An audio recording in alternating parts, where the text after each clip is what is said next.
بيشا من دهر بالشادة دكاي برخضيو بركولا كنوا بالخير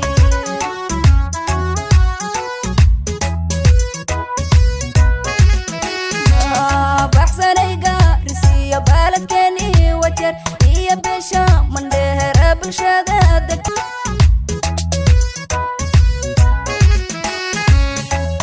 بين مشاهد يوهانا بومبومينين بهديه هتدركو ذاتي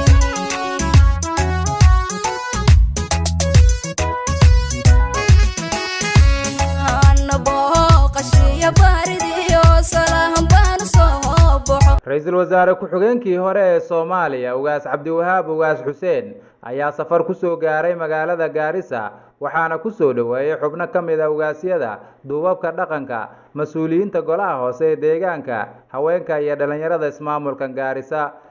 oo maanta madal weeyo maalqabka tartame oo maanta madal weeyo maalqabka tartame markab sagaal midab laba saakay mid malkada markab sagaal midab laba saakay mid malkada madaxda cawlankay maalintooda tahay madaxda cawlankay maalintooda tahay waxaa sharaf aad u weyn oo ah sharaf aad u weyn haddaan nahay beesha cawlahan waxaa sharaf aad u weyn oo ah maanta inaan meeshan ku soo dhaweyno oo si diiran aan ugu soo dhaweyno ugaaska sharafta leh ee nooga imaaday meesha wadankii xagga nooga imaaday aad buu u mahadsan yahay isagana waxaan leenahay haddaan beeshi nahay cawlahan nahay waan ku soo dhaweynaa soo dhawow walaalow soo dhawow ku soo dhawow beeshi tolka way ku jecel yihiin caada lahaye inaad soo socoto oo imaan haysaa la ogaad bis chairman dadaab odayaasha cawlahan boqorkii sagaalka gabdhihii sharafta badnaa ee cawlahan ee dawladdan maanta Gaaris ka jirta soo dhiseen wax ka maqan maanta malahan malayn oo prime minister soo noqday oo dawlad ka soo taliyana la fadhiyaan taa waxay ku tusin cawlahan dawlad hogaamin karo oo maanta in madaxweyne ku xigeen oo meesha noo fadhiyo taas maanta iska leh mid labaad waa ugaas Cabdiwahaab ugaas Xuseen ugaas Khaliif maanta aad baad u nasiib badan tahay macaali gobolkii saddexaad baad joogtaa saddex gobol iyo awliyaha degan yahay gobolkii saddexaad ee Kenya ugu dambeeyay oo meesha ugu muhiimsan maxaan u leeyahay waa meesha sagaalka dab ay ummad yihiin xagga kolkii la tago waa la kala weeyay ana laan dheer ana laan gaab reebel baa sheegan meejan in sheeganayo malo awliyahan sagaal qori baan qaadanaa nin walbana xornimadiisa ayuu leeyahay waxaa kaloo aan ku fiicannahay deegaankii la dhihi jiray Jubbaland iyo gobolkii ogaadeen maanta meeshan ay suldaan ku idil yihiin kulligo marka meesha kaliya lagu tilmaami karo inuu awliyahan degan yahay waa meeshan ayade aad baad u mahadsan tahay xagga dawladda waxaad ka soo qaadatay waa la sheegay halkan waa meesha cawlihan uu cawlihan ka yahay siyaasaddan ay mid ka tahay aan la tartanno ogaadeen doorkanaga midka ugu habboon aan ka qaadan Deputy Prime Minister Ugaas Cabdiwahaab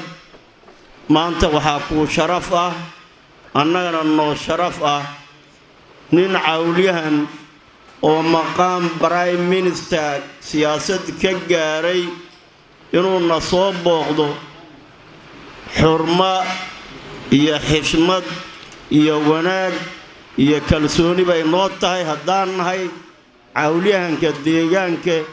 ee magaalada Gaaris aad iyo aad baan ku soo dhaweynaynaa iska soo dhawo maaha waxaan ku soo dhaweynaynaa si dhow oo cashiiranimo leh yaa ku soo dhaweynaynaa anagoo ku faraxsan inaad soo booqato oo noo timaado ayaan ku soo dhaweynaynaa soo dhaweynta markaan ka gudbo Soomaaliya markii laga soo tago Allah u naxariistay aadan Cabdullaahi Nuur oo gaashaandhiga joogay sideetamaadkii ra'iisul wasaare ku xigeen iyo wasiir haddana nin kale ku xiga ma jira nin kale inaan ilmaansanahay ma ogi laakiin nin saxada galay oo siyaasadda galay aadan Cabdullaahi Nuur ka dambe oo wasiir noqdo ra'iisul wasaare ku xigeen noqday ugaaskaa jira waxaan leeyahay marka dadka jasadkooda inuu kala maqnaado waa macquul laakiin qalbigooda inuu kala maqnaado lama rabo waxaa la rabaa haddii Itoobiya la joogo haddii Bakool la joogo haddii gobollada Jubbooyinka la joogo iyo haddii inta la joogaba in la isku xirnaado iyo dibadda meel kasta la joogaba in la isku xirnaado waxay Soomaalida tiraahdaa dawlad yar tabar yar dawlad la'aan bay dhaantaa hadba wixii joogana in la shaqeeyo hadba wixii jooga ee dawlad in la shaqeeyo Yes, His Excellency Abdiwahab soo dhawaan ku leenahay gacmo furan ku soo dhawaw dadka waa dalkaadi si loo soo baxay maanta waa aragtaa ma sha Allah howlka dhana lagu camiray waana qadarinay sida noo qadarisay maanta noo imaato dhahday dalkeenan ku soo laabanno ku mahadsantahay maanta farxad bay noo tahay aad iyo aad baan maaragtay ugu mahad celinayaa cidda howliyahan sida sharafta leh qiimaha leh ee u soo dhaweyseen walaalkeen ugaas Cabdiwahaab ugaas Xuseen ugaas Khaliif aad iyo aad baa u mahadsantiin isku saxabeeya ninka madaxda wuxuu aad u jecel yahay inuu tolkiisa u imaado la tashado la soo dhaweeyo marka maanta wuxuu idinka helay soo dhaweyn aad iyo aad u qiimo badan marka kulligeen bay farxad noo tahay marka waxaan leeyahay ugaas soo dhawow ugaasyada dhammaantood sagaalayaasha odayaasha sharafta leh culimada dhammaantiin assalaamu calaykum aad baa u mahadsantihiin maxay ahaydey wixii la soo mari karay wixii la dhihi kara la dhah waxaan waayan wax yaroo baraarujina nin walba waxaan u malayn meesha jooga hadda waxaan loo fadhiyaa in ugaaska la soo dhaweeyo ugaaska inaan soo dhaweyno horta ugaaska wax badan baan Nairobi ugu faanno waxaan dhahnaniyo meesha ka timid iyo meesha meel isku dhow maaha budgetka xamar oo dhan ay qaadatay dawladda nadiif budgetku qaata isleeg maqaayadaha gaaris ku yaalaan ka la arag saaka almul markuu ka soo kacay wuxuu yiri niyo waxaan oo kale ma arkin ba xamar ba kuma yaalaan marka wax badan way u dhiman yihiin meesha wax badan inuu arko badan inuu arkaarna ogaasidii duqeeyda qiimaha lana ay isbartaan inta kadib former prime minister aad u soo dhawaw tolkaadi waxaan meesha joogo garab baan ku nahay sidaad ku imaatay anagu waan ku sugaynay Allah ku nabad yeelo meel alla meesha tagtaw nin mas'uul oo namatala tahay reerkana waa reer weyn Soomaaliya Itoobiya iyo Kenya wuu joogaa marka noo soo dhaw insha Allah ugaas soo dhawow waxaan u maleynayaa ugaaska saaka waan la joognay saako dhan aniga shakhsiyan wax badanna waan isweydiinay ugaas ani hal shay baan kula dardaarmi wax fara badan bay duqeydii iyo dadkii hore ka hadleen waxa la sheegay cidda inay saddex wadan deganta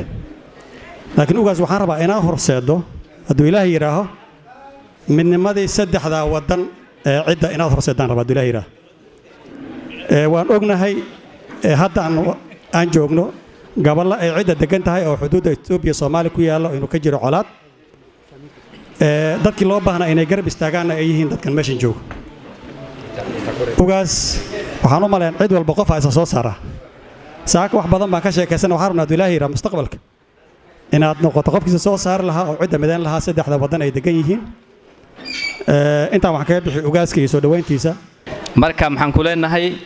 aad iyo aad u soo dhawow ku soo dhawow Garis ku soo dhawow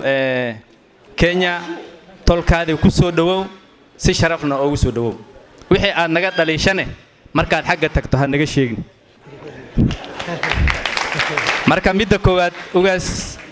cawlahan inta waa qaran horta cid daldo cawlahan waa nation cawlahan is a nation maxaa yeelay annaga intaasoo wadan baan ku leenahay meel walbaan joognaa marka nationka cawlahan meel walbo ay joogaan inay sharafta ilaaliyo meesha ku jirto Soomaa marka horta annaga maxaan rabnaa safarta dambe markaad xagga ku noqoto ugaas inaad annaga naftaanada baarlamaanka hoose aad nagu soo dhageyso Muqdisho insha Allah ani iyo waligaan ani inta ka tagay magaalada la dhibooya dhinaca uma dhaafin inaad madax xamri geysaan raba insha Allah sifad tolka aan u soo baran ugaas Cabdiwahaab ugaas Xuseen ugaas Khaliif ugaas Mursal oo maanta noo soo martiyay saad ogtihiin ugaaska waana oday dhaqameed waana dawladana shaqo weyn buu xagga Soomaaliya meel weyn buu ka gaaray sida la sheegay deputy prime minister ayuu mar ahaa wasiirna markii ugu dambayso oo farmaajo oo madaxweynaha ahaa wasiir buu ka ahaa waan ku soo dhawaynaynaa ugaas soo dhawaa baan ku leenahay waxaan rabaa inaan mahad u celiyo intii soo qaban qaabisay xafladan iyo intii ka soo qayb gashay uu hogaaminayay ugaas xaamud